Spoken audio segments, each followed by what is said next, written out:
Hello everyone. तो लो जी आ गया खेसारी लाल यादव जी और कोमल सिंह का एक बहुत ही बेहतरीन वीडियो सॉन्ग जो कि फुल वीडियो सॉन्ग में रिलीज हो चुका है। और इस गाने को लिखे हैं विशाल भारती जी और इसमें म्यूजिक दिया है श्याम सुंदर जी आदि शक्ति फिल्म से।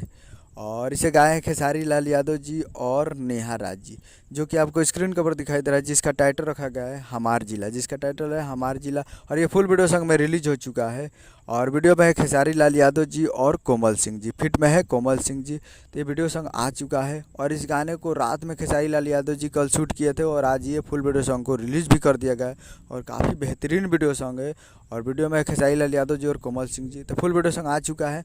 तो आप लोग अभी तक इस वीडियो सॉन्ग को नहीं देखे हैं तो आप लोग जाइए और जाकर इस वीडियो सॉन्ग आप जाकर देख सकते हैं आदि शक्ति फिल्म्स भोजपुरी यूट्यूब चैनल पे। तो फुल वीडियो सॉन्ग आदि शक्ति फिल्म्स भोजपुरी यूट्यूब चैनल पे रिलीज हो चुका है। तो आप लोग जाइए और जाकर देखिए। उम्मीद कर रहा हूँ कि वीडियो अच्छा लगा तो चैनल को सब्सक्राइब बेल आइकन प्रेस करते हैं कैसे खेसारी लाल यादव जी के लेटेस्ट मिलाते रहे और वीडियो को एक लाइक कीजिए। मिलते हैं अगले वीडियो में, तब तक के लिए जय हिंद जय भोजपुरी।